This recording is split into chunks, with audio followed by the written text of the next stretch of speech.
That you just like rung my ear right there. Sorry, bud. Didn't mean to box you. Yep. Well, this is Eddie checking in. This is Gage checking in, and this is the sloppiest episode we're gonna have to date since the original ones. We're going back to basics, and we're not trying to pick any topic to talk about. Honestly, I think we're a little bit more adept and well versed now to maybe go on a limb here. Yeah, we can float around. Yeah, we're it's not as bad as like before where we're just fucking talking and jumping. Yeah, and blah blah blah blah. I think we swung both Well, first of all, let's talk about at the top social media. You can find us on YouTube, Two Boys Podcast. Our Facebook group, also with the same name, Two Boys Podcast, at Two Boys Podcast on Twitter and Instagram, where you'll see lots of pictures of Clovey and behind the scenes mic shots. Yeah, you gotta hack the algorithm somehow. Yeah. Puppies, kids, traffic accidents. All those do really well on Instagram. I don't know. And then like those shitty Instagram comedians where they're like, when bae catches you looking at another thought's booty. Hashtag comedy. Hashtag acting. Fuck off. TikTok is scum. But anyways, yeah. We just didn't really know what to talk about, but the grind is still fucking making these things every week, documenting our progress, documenting our struggle. Yeah. I would be interested. It kind of like when I was doing soccer for college, my trainer explained like using your muscle. You did soccer? Yeah, for like a year. Wheelock, mind you, Wheelock doesn't exist anymore. Yeah, and the only time they won, shout out to Matt Wolverton, my buddy, fucking hold it down. He brought home the first dub for Wheelock. Oh, word. In men's soccer in the entirety of its program. Oh, that's pretty amazing. And then the school folded the next year. Thanks, Matt. Love you, bud.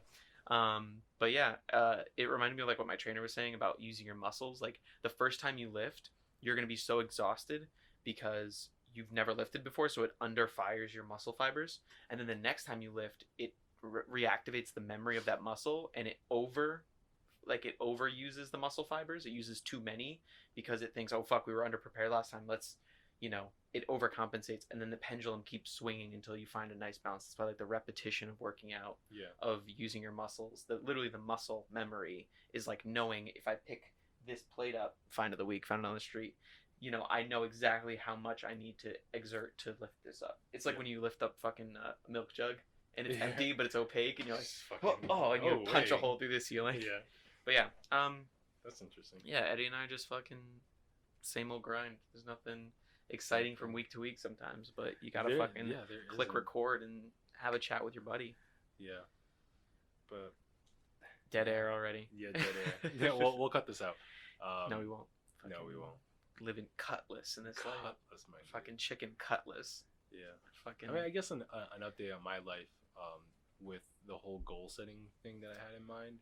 So I was given. So somebody reached out to me, asking about a potential job offer, and so I was interested. So we just did a phone screening, and I know in previous episodes I talked about how I had this whole perfect plan about, escaping my one job to go to another, but then these guys are presenting me with you can bring it a little closer. I think opportunity. Yeah, like last episode, if anybody heard, you can hear me fucking breathing into the mic the entire time. So I'm just keeping my boundaries. I have the pop filter. Well, if you're talking, it's not that bad. It's just between when I was talking and you were just sitting there waiting and you were listening, you're very proactively listening with your breathing. But that's okay. I mean, we can get pretty close. It's just I noticed I talk a lot louder, so I dipped myself in baseball. All this is in baseball. But yeah. Who cares? Anyways, Eddie's talking about opportunity that he got. Yeah. So we did a phone screening yesterday, and careful you don't drop the glass of water. And so I close right, ready. And yeah, we did a phone screening. They told me a little bit about themselves. I told them a little bit about me. They liked what they heard, and so that we're going to move on with next steps for actual interviews. We'll see where it goes from there. I think for me, one of the most important things I've been learning recently is that I have to start really listing down my priorities about life, because there are so many things I want to do, right? I want to own my own company. I want to learn and develop in all these skills. I want to, be a better person, become all these things. And so, when you write down this whole list of things, I'm like missing his name right now. Warren Buffett. Warren Buffett has the 525 rule. Have you ever heard of that? No.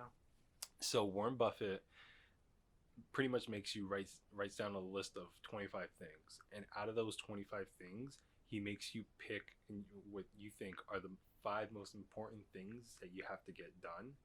And then once you pick out those 5 things, everything else on that list does not matter. Well, so no matter cool. like so if it's like 25 minor things, shit, that's weird. yeah. So I guess it's struggling to come up with 25 things and then just tearing away. Exactly. 5. Because then if you do think about those things that you want to do, and you have those like 5 main things that you really want to get done, then that minor shit won't matter. Because oh shit, I'm like smacking the mic. It's chill. Because now you're focusing your goal into one thing. Another podcast that we talked about focus. Yeah. So I think I just have to like reprioritize and like refocus myself into what needs to get done first, and that's really getting my loans paid off.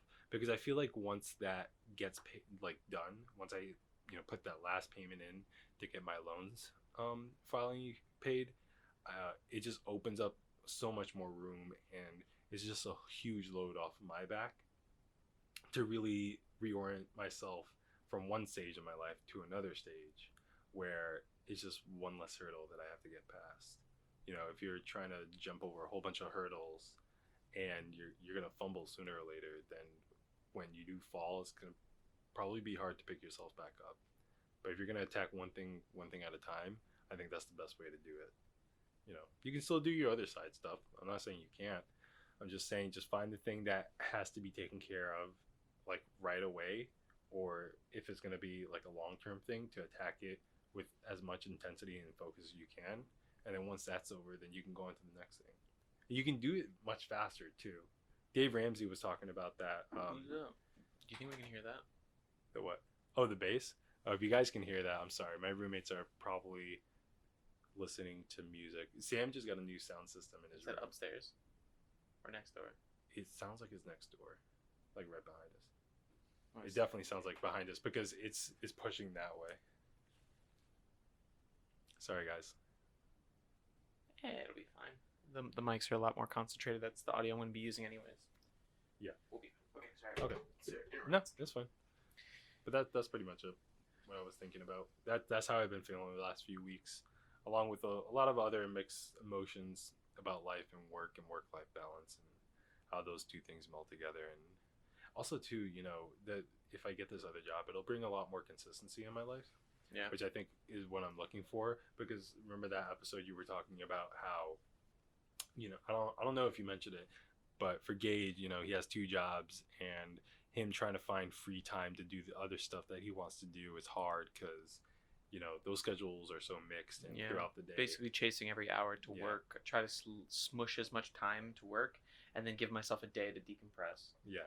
But I don't know my rage. I think I think now too that if I can also have that consistency, I can then fall into a rhythm to once you set your priorities, of course. Yeah. Once you get those down packed, and then you start getting into the rhythm of what it is, you have your main focus, and then everything around that can fall into the place it needs to fall.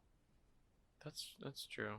It's sometimes I don't even know the difference between like the work and life balance, like what life I have outside of work.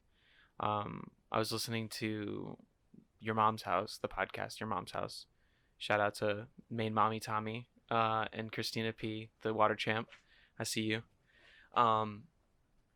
And they were talking about like how they used to work in offices, and they used to go to parties, like office parties, where they would all, all the employees would go out to a bar afterwards, but then all they talked about was work, and that their main complaint was that people couldn't get out of they couldn't leave the office mentally, that they were always there, that whatever their life views were filtered through that cubicle. And they were always thinking about, well, Pam when fucking accounting is such a bitch and she's doing this, that, the other. It's like, dude, shut the fuck. Like, we're here to enjoy ourselves. Let's fucking enjoy ourselves. So sometimes I catch myself doing that. Oh my God, that was a very aggressive. I'm so sorry. I definitely peaked. I'm sorry, guys. I'm sorry. I don't know my I'm own. so sorry. I'm That sorry. because it sounded like nothing to me, but I know that it fucking was super loud. And this, all of me touching this is bad. I'm sorry. Let me just. Okay, sorry. I'll try to kill that in the edit to make it not pop your ears open. But the point is that like, I don't want work to be my life.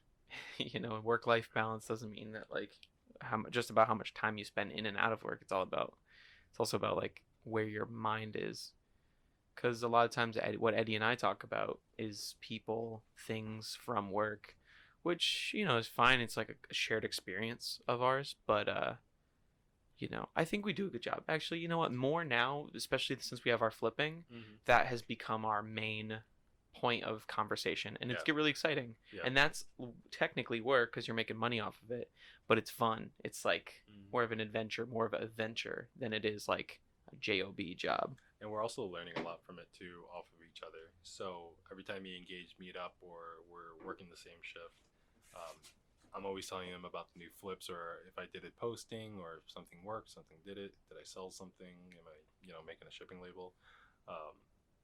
That's our side hustle and our hobby at the same time.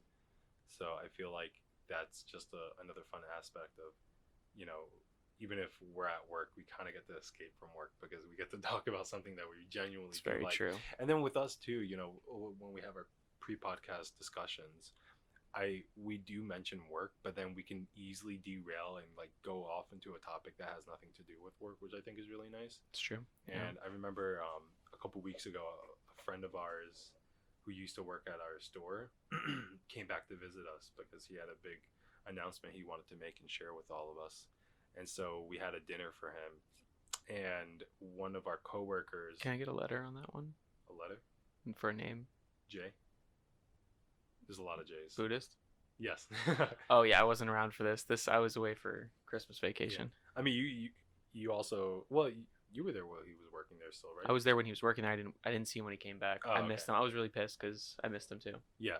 So we were having a little bit of a celebratory and catch up with him, and we all just like kept talking about work. And one of our other coworkers, he was like, guys, I know we all work together, but can we just please talk about something other than work right now? The guy who came back from... No, not him. Another Jay. There's so many fucking J's. Yeah, exactly. You know what I realized, actually? Funny. JC. Okay, yeah. Sorry to like derail again, but like, what I noticed is for a while, all managers had J names at this particular place that we worked at. And like until a certain M broke that curse, I was like, when she came on, I was like, oh, finally an M. Like we're going forward in the alphabet again. But then it was funny because then everybody who was upper management. Oh wait, no, never mind. It didn't count because I was gonna say everybody who was in upper management was part of the LGBTQ plus community. It's a lot of letters, not just J. I'm not gonna go through all of them. Yeah, but I'm just saying J's not in that letter. Yeah, I know. Sooner or later. LGBT, but all of them are J's. Let us know. Let us know in the comments below if you identify as a J. Javasexual. I don't know. You're attracted to coffee. But yeah, work. But I think, yeah. So sorry, go back on that point. The celebratory dinner. Don't want to talk about just. Yeah, work shit. I feel like sometimes your work gets so involved that when you bring it home, it's just you're just stuck in that same energy over and over, and I can feel how it can get rotten and just overbearing. So once you go back into the next day, it's like here we go again. Yeah, and that's really true if you work in a bad work environment. But if you work in a good work environment, I think that can really have a different effect on you and outside of work. Because when I used to work at H&M, and before we had this huge shift in management, I loved working there. That's good. Like the work vibe was really nice. Everybody was really cool with each other. I mean, even after we changed over management, everybody was still cool. It was just a lot of different dynamics were changing and making it harder for us to work, and people's priorities were not aligned with how it was before, so it really affected everybody's work ethic. But besides the point, it was that kind of environment where the people I worked with at H&M, I hung out with them outside of work, and so we became good work friends in and out of work, and a lot of times we wouldn't even talk about work when we hung out. We just talked about our lives and what we do and whatnot. And I thought that was really fun. That's good. Yeah, I was thinking about Shout out to the old H&M team. but not by name because we don't want to out anybody. Actually, no. Shoot, her name also starts with a name. A J. Also, name starts the name. Her name's starts with a Name name. Simpson. You keep thinking about it, and I'll try to Yeah. remember her name. Well, the point I was going to bring up, this is completely jumping to a different topic, is the novelty of flipping. And basically, all of what we talk about on this podcast is flipping and work and our life goals. But I was thinking recently about, of course, another podcast, because if you see me outside, I have my headphones on listening to some order of podcast. And they were talking about... Okay, sorry, right before No, you go. you got the name. Shout out to Jennifer, who works at H&M. She just got promoted to manager, so shout out. Congratulations, Jennifer. Congratulations, Jennifer. I was just thinking about the novelty and how we are still excited about it. And I was wondering, I suppose this happens with other aspects of career, but when something stops being exciting, or like, because I listened to a lot of podcasts about comedians, and obviously they have to start somewhere. And one of them was talking about, acting like you've been there. Like his dad raised him with some semblance of a principle that, when you show up somewhere where your people who you admire are around you, act like you've been there before, or don't act like this is your first time, even if it is, that, you belong there. I suppose it's kind of leaning out of that imposter syndrome thing and more like, you belong here. You are just as good as everyone else. Like or at least you're just on the same track. You can work there. But I like the excitement of our flipping, and all the excitement around it. It just makes me curious of like, will that go away? Is that inevitable evolution of us being more successful at this? And do we want it to go away? Or like, should it go away? You know what I mean? Like, should we get less excited about it? Because we shouldn't be surprised that we flipped, 500% profit on something. We should be expecting that. And instead of accepting what we have and being excited for the higher margins, maybe we should be pushing ourselves higher and I guess we are in a sense. Yeah. Because right now, before we started the podcast, we were like looking through each other's eBay profiles, and it was like, oh, like we both just got another point of feedback, which is great because we're really trying to work that up and build the credibility of our page right now. I actually just went in the other day and I went on my eBay profile on my computer and I added a photo, which was, I think, of Clover, because it's. Do you just have to add it on desktop? Because I've tried adding it on mobile and there's no way for me to do it on mobile, so I just do it on desktop. I heard from customer service that the mobile app is geared more towards customers than sellers. That it's more of a commerce app than it is a selling app. Honestly, that's fair. I can see that. Yeah. Anyways, I added a profile picture, I added a cover photo, and then I also added a description on my eBay page. Definitely gotta do that tonight. So now it personalizes my page a little bit more, and it doesn't look like I'm a fucking bot. It's just as simple as it gets. There's a face. So it's, I'm definitely expanding on that aspect, and then also, getting points of feedback. The more points of feedback you get, the more reliable you become as a seller. And there's not even the aspect of like, oh, send in a timely basis, item was described as it is. Even points of feedback when it comes into even the more murky things like return defects, the person never got it, things like that also count and are just as valuable, if not even more valuable, to your eBay page than just saying he's a triple A+ seller and I'll buy again. Love that. Love that it's never A++ or A+. It's always A++ or triple A+. Like it's always in threes, which I guess is. Yeah, I think that's just the eBay community in general. That's how they talk. I think the funniest positive feedback I got was it worked good, and that was it. It worked good. That's what's great about eBay system though. It's more of like a thumbs up, thumbs down, thumbs in the middle kind of thing. It's not like a.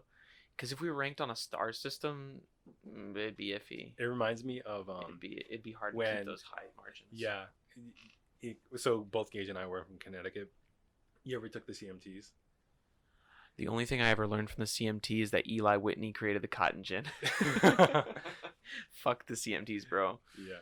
So in the CMTs, halfway, so you start at third grade in Connecticut, taking the Connecticut Mastery Test, which is essentially a across the board, like, It's standardized testing through standardized, grade thank school you. or through like grammar and grade school. Mhm. And so that just makes sure that all the schools are teaching everybody at a competent level. But honestly, it's probably the worst 2 weeks of my fucking life. Yeah, because you take PCMTs, it's like basically PSATs before you get to the SATs. Like the CMT is this most like Scantron sheet bullshit that like I hated it so much, and like it was just so stupid. I don't know what your point was for that. Sorry, but no, continue on your point. So but yeah, I do remember CMTs. Part way, taking all the tests as you're growing up, they changed some of the grading systems. Yes. So for writing, it used to be a 1, 2, 3, 0. And then they changed it just to 2, 1, 0. So kind of like the eBay thing. It was like 2 is good, 1 is neutral, and then 0 is bad. Yeah. I don't know why like it connected that way, but trauma. You want to talk about trauma tests, really pulls up. Yeah, memory. I know, right? And then the fucking CAP test, Connecticut aptitude. Oh my! I almost forgot about the CAP test, bro. Yeah, Connecticut's some fuck ass state. First of all, fuck Connecticut. This is the fuck Connecticut podcast. I just realized we just stumbled onto our onto our topic. You're peeking, by the way. Oh, this is just you. You gotta pull away for your laughs, bro. Your laughs, your coughs, your sneezes. Yeah, you gotta. It's hard, but you gotta pull away. Got to pull out for those laughs. You know what I mean? Pull out for the lulls. Mm-hmm. But fuck Connecticut. This is the fuck Connecticut podcast, and here's why. Because I'll give you my Connecticut experience now. I came up in Windsor Locks, Connecticut. That was near Bradley Airport. And to reiterate what Joe Rogan and Tom Segura have said about Connecticut, worst state in the union, probably. Yeah. From the experience of the people who live there, Joe Rogan said, quote, "Connecticut's not a real state. It's just a highway between New York and Boston," and that's exactly what the fuck it is. He said that, like, he was talking about New Haven. He's talking about Hartford. He's like, Hartford is the city of despair, and somehow they have a worse one called New Haven. Fucking pistol waving New Haven. Fucking shout out to fucking 860 and the 203. Oh my god. But yeah, I came up in Windsor Locks, Connecticut. There's nothing to do. They built a monster mini golf, which was the funnest thing they had there. That was pretty fun. It was indoor mini golf with like UV light, and everything was neon. And then they got rid of it, and now it's a fucking like vet, or maybe I don't know. They suck all the fun out of there. I always described it as the easiest town to run away from. It has an airport, a train station, a bus stop that runs through it, and there's basically one main street that connects you back to the highway. So if you want to get the fuck out of there, and it's also on a river. So even if you can't afford anything, you could put together a couple fucking milk jugs and float your way down to fucking Rhode Island. But yeah, Connecticut sucks. There's really not much to do there. So taxes bad. Are too high. Yep, Connecticut tax. Unless you live, what was it? I was making fun of my girlfriend's roommate because they were talking to somebody from Connecticut, and I asked her, I was like, what state? They actually gave me a map, and I circled all the bad parts. I was like, if they come from anywhere in these like red zones, Bridgeport. Yeah, exactly. New Britain. Don't fucking talk to them. And I was right. Go yard goats. I'm not gonna go super deep into it. Let's go into it. No. Well, just Ellington, Connecticut. Just I'm talking about the person because I want to respect their privacy, of course. Wow. But I was right about where they came from and being about a bad person. It's like, let me guess your location. Let me guess your county. To be fair, like I'm from Hartford originally, and so Hartford's a fucking badass place. Depending on what part of Hartford you come from. Yeah, it was like Park Street, right? It's like the notorious. So Park Street is where all the Puerto Ricans are. The north well, end is... okay, Eddie, you didn't have to make me sound racist. I'm just saying. No, Park Street's. It's the truth. Notoriously shitty. They always told me not to go. It's also notoriously. Yeah, they told me not to go near Park Street. That's all I remember. I don't remember fucking it just being Puerto Rican. I just thought all of Hartford was Puerto Rican. No. So who I went to school with. So this is in Hartford. It was the north end. Break it down, buddy. Was predominantly black, and then the south end was predominantly Hispanic, and so like a lot of Puerto Rican flags. I saw more Puerto Rican flags there than American flags. That's true. We have the Puerto Rican parade. It runs through Wethersfield Ave. I think it also goes through Park Street. It's not a cohesive parade. It's just everybody in their cars with Puerto Rican flags, honking and blowing music. That's how it is. And it's cool. It's a cool scene, but that's just the reality. It's a glorified traffic jam. It really is. That's how it is. But yeah, that's kind of the layout of the city. Yeah, I mean, have you been there recently? Park Street? Just Hartford. My little brother my little brother went to Prince Tech for a little bit. So really? Yeah. Fucking my brother's better than you, bitch. Oh, fuck off. He went there for auto body shit, but it was interesting. Like he was telling me about Prince Tech. It's basically I didn't know how a lot of tech schools work, but basically like, you know, they worked on the shop and they would work on other people's cars for discount. Also, pro tip: if you want to get your teeth done and it's a minor thing, like say a cleaning or like a checkup, go to a dentistry school and they'll do it for a steep discount because you have the student dentless. Yeah, a dent discount because they have all the students that are learning. So if it's something that you can afford to, or that you don't want to pay for, but it's also some minor shit like a cleaning, and it's not like, I would say if you're gonna get your fillings done, well, maybe fillings depending, but I'm just saying, like, don't go to get a root canal there, but they will give you a good discount because students are still learning. But that's how his tech school works. I just got my fucking my filling. I got a filling reading done. Dude, that shit was not. Did it crack? What happened? Do you grind your teeth or something? I think it's a combination of that. When I went to go, you're making me nervous. I fucking hate so the dentist. long. I just recently got dentist insurance again, which is great. Yeah. Don't ever not have dentist Take insurance. care of your fucking teeth. Seriously. If there's one thing to go into debt for, it is your teeth. Yeah. And also for the elderly people that are listening, and this is no joke, there is no for the such gray thing. voters out there? There is no such thing as dental Medicaid. When you get older, oh, there isn't. No, there's medical. There's no dental Medicaid. It covers your physical health and all that stuff. So emergency surgeries for your teeth, probably, but you don't want to wait for it to get that far. Private insurances are the best. Don't fucking rely. Just please, if you could really go into debt on anything for your body, your teeth. Your teeth are like the gateway to your health. Dude, the last time I went to the dentist before I started to go again was when I was 18. Mind you, I'm 25 now. So that's 7 years without going to the dentist. Damn, bro. I thought it was going to be a lot worse when I got there. Luckily, it wasn't too bad. But, I mean, it was pretty bad. I'm not going to... Well, okay, hold on. So one of my very favorite podcasts, and somebody who I'm going to see in April, Tom Segura, Christina Pajitsky, Your Mom's House, has a very infamous segment called Dental Update. And not to rip them, but to admire them and to pay homage to their beautiful, wonderful podcast that they built from their amazing marriage and great comedy combined. I would like to introduce the one-time segment, Dental Update, for Eddie, because I feel like this is important. This is something that I care about too. Okay. Cue the intense music. So Dental Update. When I first got in, it was crazy. So I went to the Longwood. It's not Longwood down in the medical center, but Longwood here in Brighton on Beacon Street. And those guys are really good. They're really, really nice too. They fucking hooked me up to this like rotating X-ray machine where they were like took a 3D image of my mouth and like all my teeth. It was really fucking cool. Some Professor X shit in the fucking Dreamcast where he puts the helmet on. What's that thing called? The fucking Cerebro. Yeah. Fucking. I can hear them. I can hear the mutants. I can hear the tooths. So yeah. So they took an image of my teeth and now they have a 3D image of my mouth. So if I ever commit a crime and bite people, I'm fucked. That's why Eddie's gonna become a stabber. He's not gonna use his teeth.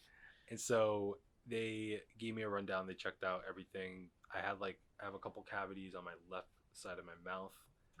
Do you floss? I do now. Bro, that's why I started flossing. Yeah. Smack that. So yeah, I had a couple cavities. Then on my right side, I had some broken fillings from a past job that I had done. And then I had a fuck ton of calcium buildup in between my teeth. Yeah, again, because I didn't floss. And then I had plaque. Smack it again. We're gonna have a smack count on this fucking podcast. And then I had plaque buildup behind my teeth because again, I didn't floss. That's like for those listening, I know we're all talking about teeth right now. This is completely veering off of what we usually talk about. But right behind your front and back, like the front teeth, right behind them, where your tongue starts to meet or the roof of the mouth starts to meet, there's a lot of plaque buildup because people will focus on the molars, people will focus on the front, but they very rarely go in on the side and go right behind the front of your teeth. But that's where because also that's where your saliva is produced.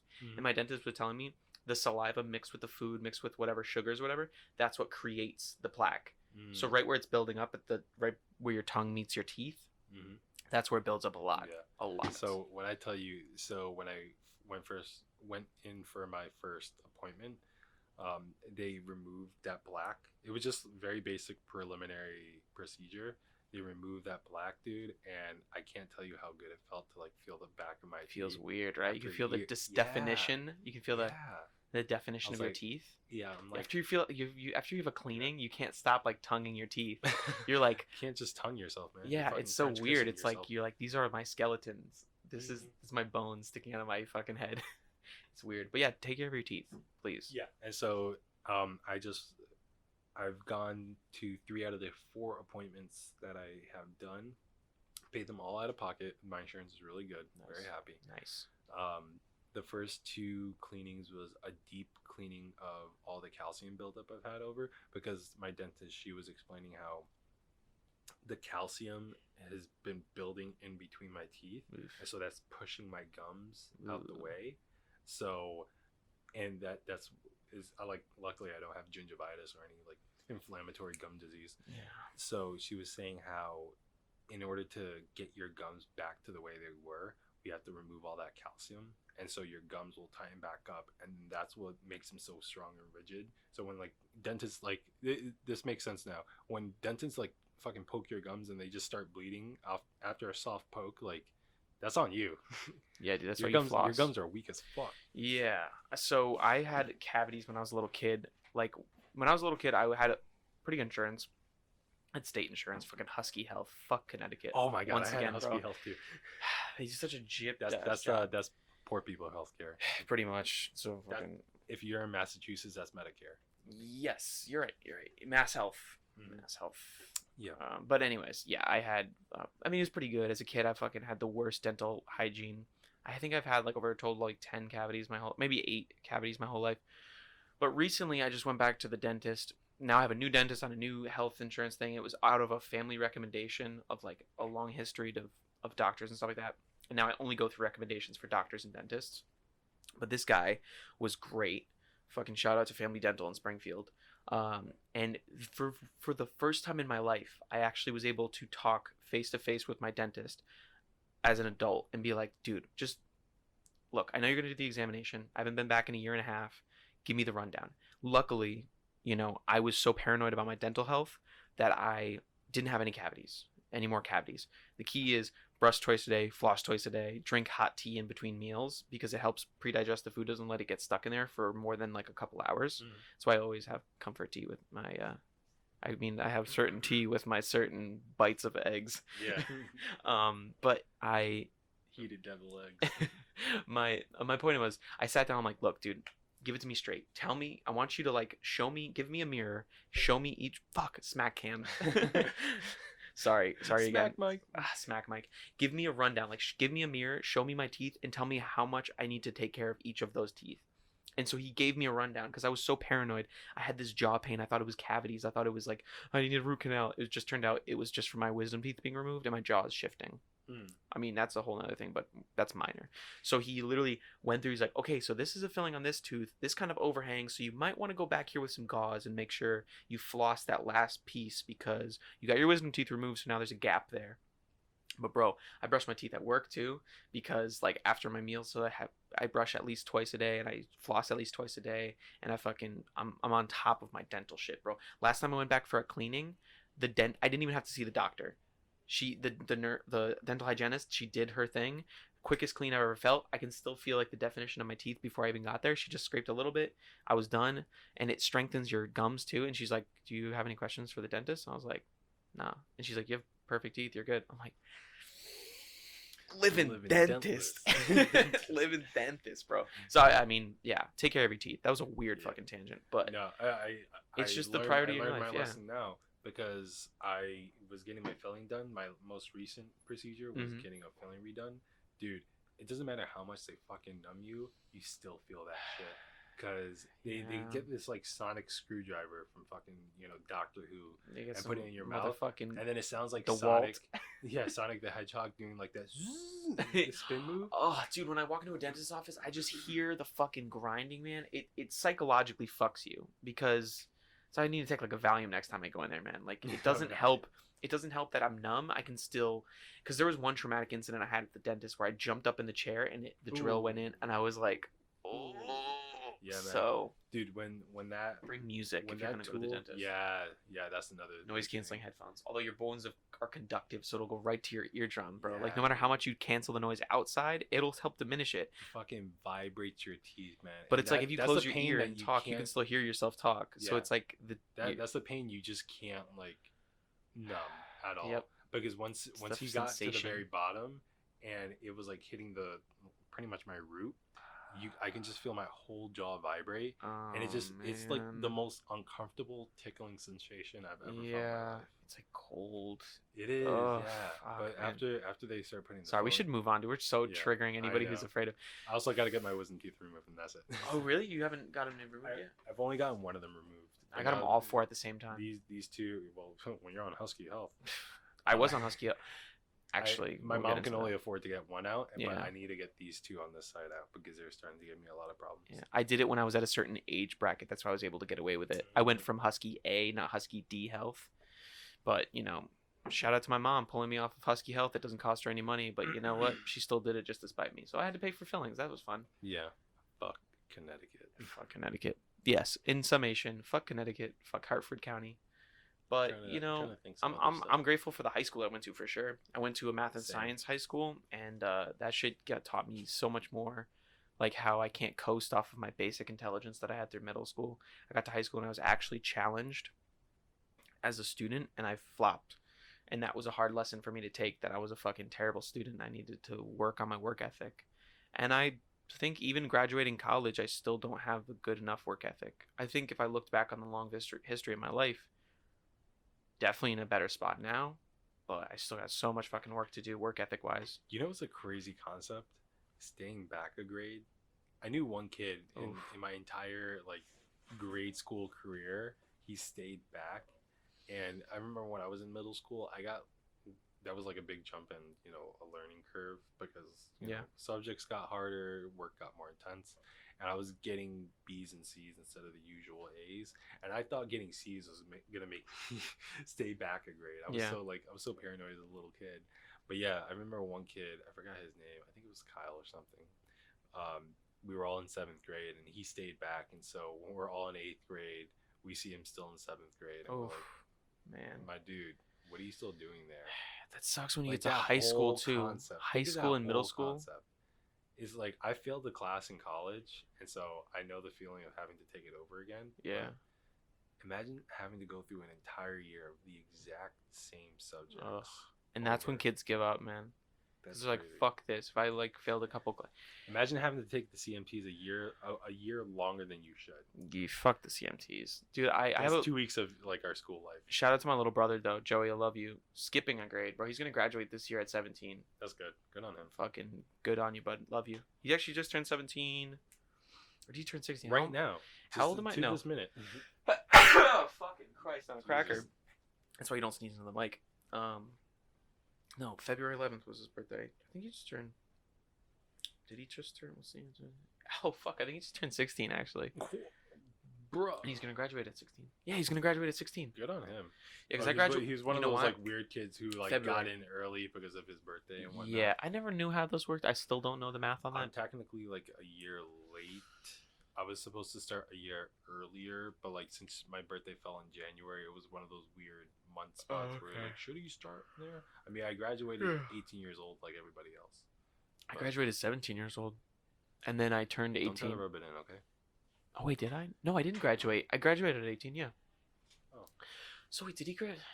I'm confused. Maybe he's a junior. I love you too. I love you so much, Joe. But I forgot what grade you're in. I don't know if you're graduating this year. Maybe you're graduating next year. I don't fucking know. Well, no, he's. Fuck it. I don't really know. I don't care. But I love you. I love you. I love you, bud. Love you, bud. You're my favorite. But yeah, I just go to the dentist. I don't know what we were talking about. What were we talking about? Go to the dentist. Fucking Connecticut. Fuck Connecticut. Also, we came from Connecticut. I don't know anybody who's still successful in Connecticut. Let me put it that way. All the people that I hear about they say Connecticut is like the motivation that they had. Just for instance, I mean, going back all the way to the first episode when we were talking about college and stuff, I remember distinctly not wanting to go to UConn when I was out of high school. And more distinctly than that, I remember the first filter for my college selection process was not Connecticut. Check. probably Boston was my second check, and then from there it was whatever college would take me. And I remember in high school they would have a chart of acceptance. This was the grade above ours.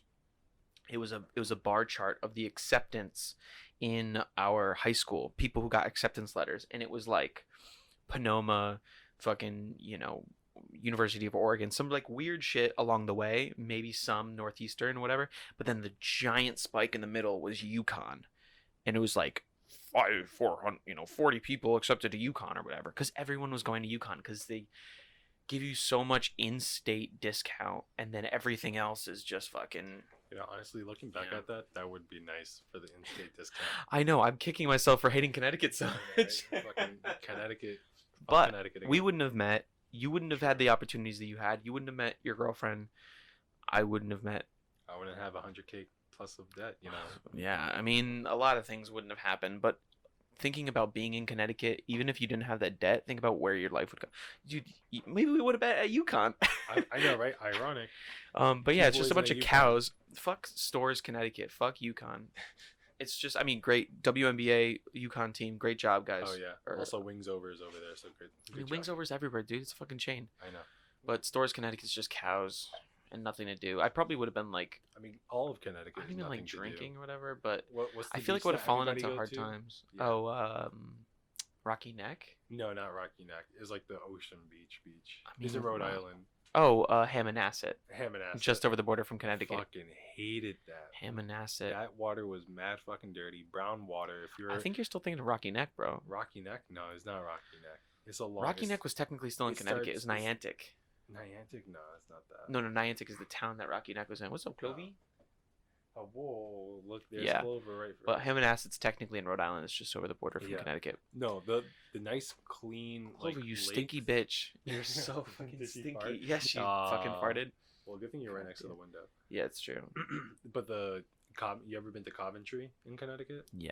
In Coventry, they have a lot of nice lakes. My family used to go there all the time with our church group back when I used to go to church, and we would have like dinners and stakeouts. And I've been thinking about going back to church recently. Yeah. Yeah, I remember spitefully in a giving up church. Catholicism because, I mean, anyone who's listening, if you've been raised Catholic, Catholicism knows how to raise atheists for sure, because they just force you into, dude, you stinky bitch, you're so stinky, Clovey. Oh, I can smell it now. Oh God, in a little fucking fart closet. But yeah, I mean, when I was younger, religion was kind of forced on me, like a lot of young people are. Yeah, same. Like When it was convenient. So for my confirmation, when I was confirmation bias. yeah, confirmation bias indeed. Catholicism I've heard too, because I talked to other Christians. Catholicism's a lot more strict than other sects of Christianity. Besides Jehovah's Witness, this is probably on par with Catholicism, like how strict it is. I have a theory about Jehovah's Witnesses is they actually don't have a church. What they do is they recruit people to recruit other people to become Jehovah's Witnesses, so they can invite them to go to their sermons, but they never get to go to the sermons because your initiate is to be recruiting other Jehovah's Witnesses. Oh my God, it's just a religious pyramid scheme. Yeah. Someone's gonna go to jail. They also don't celebrate birthdays because they think the only holiday belongs to the Lord Jesus Christ. But I don't know. Being raised Catholic, the church community wasn't that good. I mean, people in my town, the town I lived in, is getting older and older. It's just gonna be old people in like 10 years. No young people stay there because there's nothing to do for young people. Yeah. Once you leave high school, you graduate, you get out just like I did and go somewhere else. Yep. Boston is like the New York City of Connecticut kids, because honestly, I meet so many people here who are from Connecticut. Yeah. And it's always so shocking Because- because nobody wants to say they're from Connecticut. yeah, too. it's a shameful secret because Boston is like an easy city. New York is a little harder. So Boston is like the next city that's kind of like, oh, I made it in the big city, but you haven't gone to like NYC, which is like even more. So Boston's like the safe city in between. But anyways, my point being, I don't know. I just kind of I have a longing for community, because I never had that. I never really knew a lot of neighbors. Like I said, a lot of people were older in the area that I was growing up in, so it's not much people my own age that I'm hanging out with. But I'm growing into adulthood. I'm becoming, a working adult. I feel like I want that community, some sense of belonging. I'm not even, not religious, but I feel like I could get down with a cool church. one of those churches where they sing. Get down on it. Pretty much. I mean, fuck. One of my exes, she went to a church where they had like, like kind of like the Southern Baptist style church where it's like singing and dancing and shit. So funny that you bring that up. Get down with that shit. I used to, and I would like to go to again. It's called, shout out to Heads Up Hartford, all the board. Anna, love you. Second mom. Patty, second mom, love you to death. It's called Heads Up Hartford, and so they're a faith-based camp that gives back and does volunteer work 1 week out of the year, and then they have smaller like meetups. They're called super youth groups. Back at it. All right, so thanks for back at it again. That podcast. Yeah, thanks for smack our mics down. Thanks for joining us again. That was a brief interruption from a coworker, and you'll never see them or hear them again. Ever. But what were we saying? Shoot. You were talking about Heads Up Hartford. Oh yeah, a faith-based youth group. So Heads Up Hartford. I started to go when I was 15, and then it's youth-driven and youth-led. So it's a lot of young kids kind of stepping up to the plate and really bringing forward their best foot. Just trying to create an impact in their community, and it goes beyond Hartford. So not all the volunteer work, they try to like emulate this really nice 50-50. So 50% of the kids who go to camp would come from the urban areas. So why? Sorry, I just remembered that I have to tell a story that I was saving for this podcast. Oh yeah. Sorry. Well, I'll get to it right after this. No, it's okay. And then 50% were from kids from suburban neighborhoods. And it was actually really nice because you kind of bridge this gap between like these kids who like white people, blah blah blah, and then like you. Shit! I smacked the camera again. Honest to God, I'm not gonna lie. I'm sorry. Connecticut's small as hell, but like you can get some like really divided like places. There were some kids who'd never seen a black person before they went to Heads Up Hartford. We do need to talk about that. Let's go back to fuck Connecticut. That's like some serious shit. But then you meet these people. Either from suburban or urban areas, and then you kind of just find out that just like you, and they do a really good job. Wow, Eddie, are you saying there's people out there that aren't the same color as you, and they're the same? Wow, that's yes. Such a new hot take on society. Yeah. So it was a really nice sense of community because you're building bridges across different towns and city lines, and now people aren't afraid to like go like, oh, they can't say, well, I don't know them, so like I'm gonna have this like unreasonable sense of fear when it comes to having derogatory like thoughts. Oh yeah, I mean you're from Hartford, but I remember the bus programs in Connecticut and people in Mass, and I'm sure other states too. You've had similar busing, like public school busing programs where they would bus kids from out of urban areas, out of cities, into more rural areas and be like, look, get along, kids. But these kids are so like afraid to be with anyone different. I'm not even talking just skin color. I'm talking about like geographically, people who don't understand. Like when I was in Connecticut, I was in Windsor Locks, central Connecticut, up north near the airport, super rural, suburban.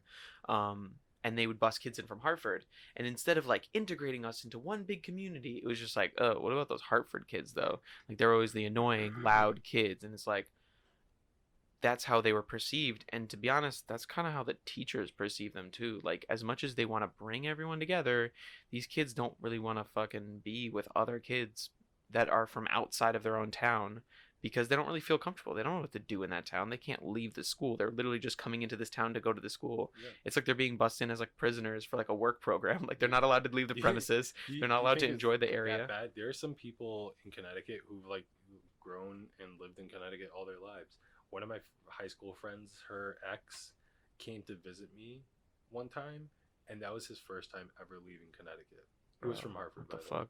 Yeah, and that's the thing. Well, Eddie was talking about people living in such isolated communities in Connecticut. Like, this just goes for in general up north, but people up north want to think that they're a lot more woke and like diverse, quote unquote, and like racially accepting as like than the people down south. Like they point down south and be like, everyone's racist, everyone's bigoted.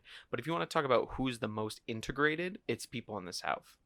People living side by side with people of different racial background or ethnic background, it's mostly people in the South, barring major metropolises like Boston or New York. But even there, you have such segmented communities. like Alston and Brighton, the neighborhood that's like that we're in right now, we'd think like, well, we're in Boston, we're super woke. You see the signs on everyone's businesses, everyone accepted. Alston Brighton's pretty much just a cushy Jewish neighborhood. Like that's kind of all it is, and that's not shitting on them. Like you paid good money to be in this neighborhood, but don't act like you're so woke and like diverse. And there's not that much diversity up here. It's like it's easy to spout diversity when you're you get to like live whatever comfortable life you want to live. People down south, like in Atlanta, that's the most culturally mixed I've ever been in America, is being down in Atlanta.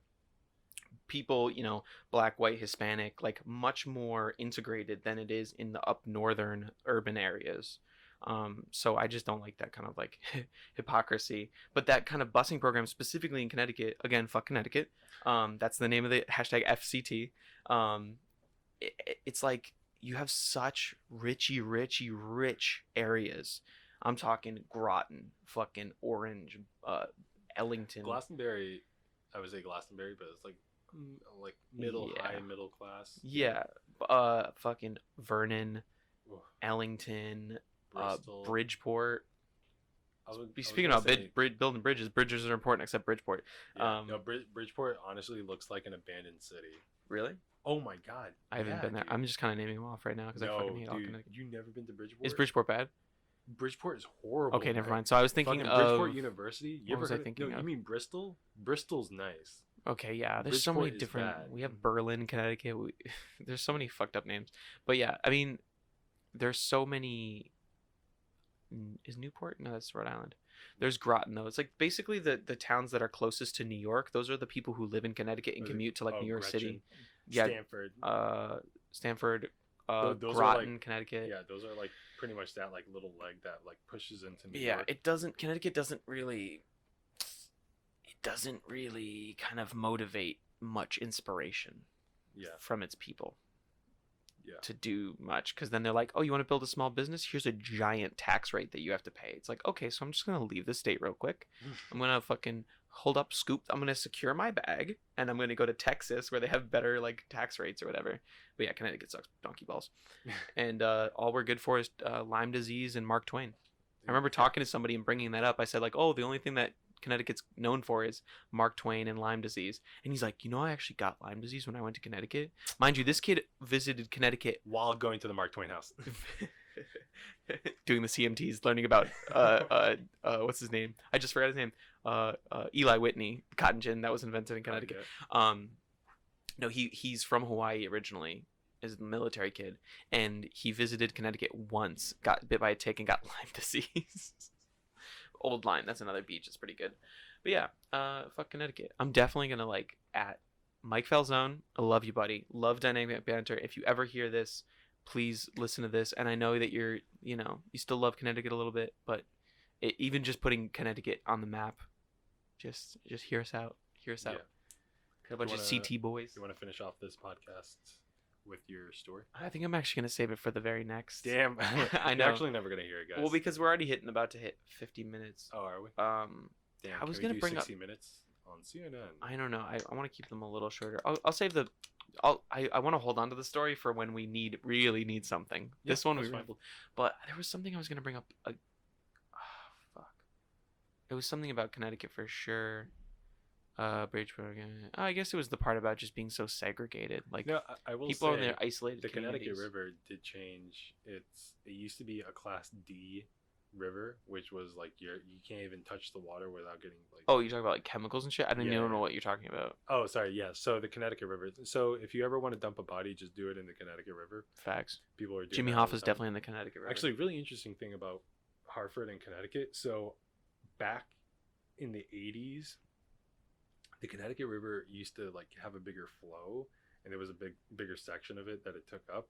But then they worked on this whole underground pipe system, like huge concrete piping system, to diverge some of the water to go under the city. Interesting. So there's this whole intricate like waterway system under Hartford. Was it meant to service plumbing in Hartford, or was it just like to ease the flow of the river? I think it was to help ease the flow of the river, because like during the springtime it can get like really fucking flooded. Oh, and it was like a road away at the shoreline and stuff. Yeah, so my graphic design teacher back in middle school, he actually took him and his friend into the pipes because the water level can get really low to the point where you can just canoe yourself. Yeah, whenever around. we don't get enough like rain, that can.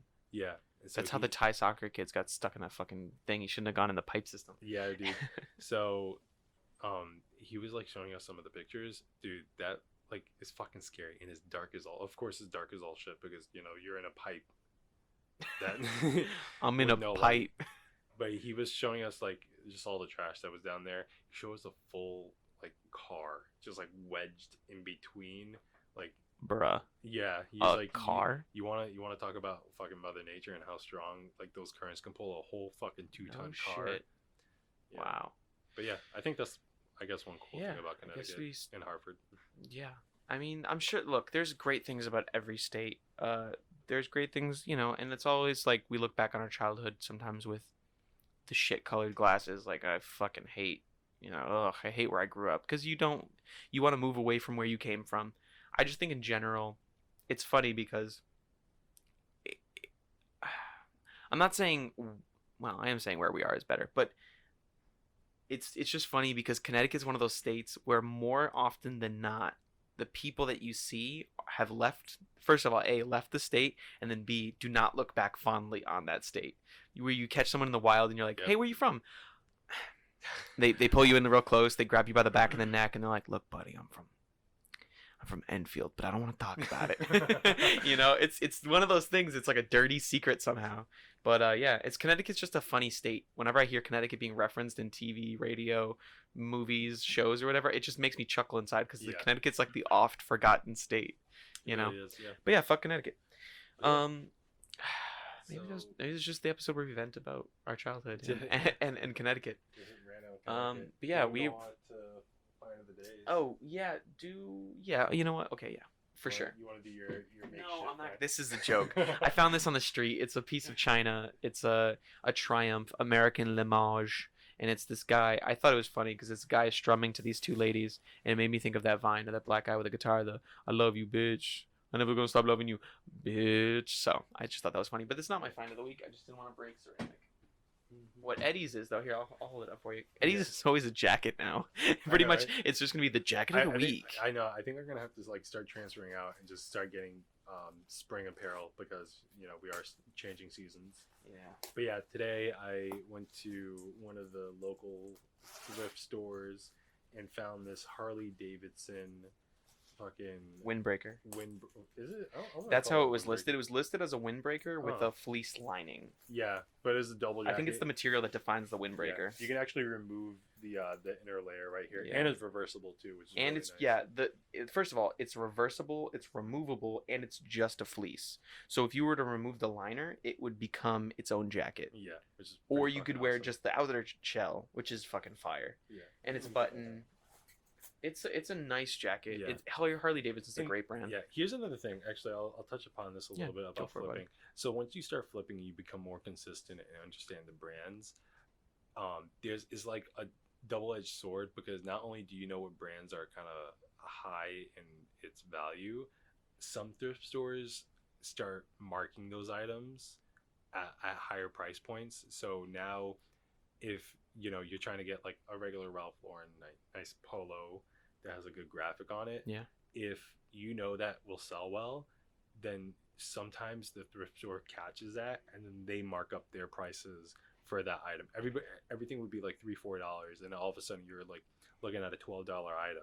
Like what the fuck? It's a race to the bottom. You have to keep looking for the brands that people are ignorant about. So but like one of the thrift stores that I go to, every time they get Harley Davidson in, they always mark that shit up like a lot, way up, like almost like halfway to his original retail value, which I hate because then the margins are too slim to even want to get into it. Yeah, but I went to a different one and then they had this Harley Davidson windbreaker, and I was praying because the way their system works is they don't tag anything unless if they do tag anything, it's with a specific price that deviates from what they have on their posted prices. Kind of like Goodwill. Goodwill does that too. Yeah. They'll just have colored tags for the days of the week, but they'll have a big board that says like t-shirts this much, or they'll have like jeans above the jean rack. It'll say $749 is pretty much the jeans standard. When I saw this Harley Davidson coat, I was like, oh, I was so hyped because like it was my first time finding. It's always nice to find clothes that you're always hearing about, but you never find them. Yeah, you catch it in the wild. Yeah, it's like a rare Pokemon in the like, grass. I can add that to my Pokedex. So I found it. Had no price on it, so I knew it was gonna fall into whatever category that they had it under for outerwear, and they gave it to me for the cheapest outerwear price, which was $12. So I got it for $12. It's right now listed on eBay for like $90, which is nice. I thought it was gonna be a little bit more, but it's fine. I mean, Harley Davidson's always selling. Yeah, for sure. Every middle-aged dads, I see you. My find of the week, like in all fashion, is going to be a superimposed picture. My flip of the week, I had a few to choose from. I'm going to go with the vintage 90s purple. I think it's purple. Yeah, vintage 90s purple Charles Barkley Phoenix Suns jersey, because it was a very remarkable flip for me in two ways. Firstly, that it was the quickest flip that I've ever done, literally less than 18 hours. It was a flip. I bought it one day, listed it that night, and woke up to a notification from eBay that there was an offer on it. That, first of all, there was a couple offers on it, actually. I didn't even mention this part. There was 2 offers on it, and then one guy just bought it outright. But there were some messages before, which is the second notable part, which is that he wanted to buy it even though he lived in Hong Kong. So for a lot of things, what we'll put, it'll just be domestic listings, because that's easier for shipping. But it made me open my eyes to the realization that, like, internationally, there are people that are going to want certain things. And that I have restricted international shipping on almost all of my things because it just seems too complicated. I guess it seems too iffy and seems too expensive to be, like, worth it. But you can delineate between domestic and international shipping. But anyways, I actually went through the process, and this was really risky, to unlist it, put international shipping on it, then relist it, and then message the guy back and say, like, look, it's now available. And he bought it right away. So, like, luckily, and he bought it as is. He didn't even offer anything he just bought it as it was, which was fantastic. But yeah, so I sent it to Hong Kong, and I'm going to message the guy soon, ask to leave some feedback. But that was just so remarkable. I literally, less than 18 hours, the quickest flip I've ever seen. So I was super stoked about that. And it was kind of, the pace has been revving up. I don't know about your selling, right now, it's sporadic for me sometimes. I've been posting stuff on Depop. I haven't gotten to Depop yet. Yeah. I should definitely look into that. So, like, I feel like with Depop, it's different from eBay, where eBay, you can get lucky for the first 3 times and people will buy. But with Depop, for those who don't know what Depop is just another site where you can, or another platform where you can just sell clothing. And that one's a little bit more catered to kind of a little bit more hipster. Yeah, vintage clothing. So that one, I'm building up that following. I have things posted for sale right now. But I'm just trying to build up that following so people can know who I am and what my page is all about. Yeah. And I think once that, like, has enough notoriety, then the sales will come through. Because there's some people on Depop that, like, just fucking bang shit out and, like, it sells right away. But I think that's because they put the work in to build up their following. Yeah, I'm sure. I'd be interested in I would want to look more into this off podcast, obviously, because this can be super in baseball and boring. But the different methods of sourcing clothing. Because it's interesting when you find people posting certain things, like, where did you even find that? Estate sales for sure. We got to do in the summertime, fucking by the way. Scoop that bag off some old dead people. Yeah. So, shout out to our elderly listenings. Anyways, we're fucking rambling. Fuck Connecticut. That was the flip of the week. That was the finds of the week. As always, find us on the Facebook group, Two Boys Podcast. Find us on YouTube when I upload this video. Usually I can get them around Monday, Tuesday. I try to edit on Sunday, but sometimes shit gets held back because at work, especially if we're putting in, there wasn't too many overlays, so this should be pretty quick. Yeah. Podcast, of course, every Monday morning, wherever you can hear podcasts. Two Boys Podcast on Twitter, on Instagram. Find Eddie at Sir Fern on Instagram, and Gage, you can find me. Fuck, not gonna smack the camera again. I'm sorry, guys. Next time I'll definitely will have cable ties. Gage, make sure you get cable ties and put them in your bag for next podcast. You can find me at GarbageManGage, garbage_man_Gage. on Instagram for all listings on my store and goofy ass boomerangs from the thrift shops. Yeah. So I gotta go to that thrift store. Boomerangs. no, I mean boomerangs isn't on Instagram. You know, like the repeatable videos. Wow. I know my girlfriend said the same thing. She was like, "Yeah, those boomerangs was really cute." I was like, "Wait, how'd you know about that?" I just was at boomerangs. Anyways, that's a whole like stupid dad joke. Okay, enough tangents. This is Gage signing off. This is Eddie signing off. This has been Two Boys Podcast. Boom.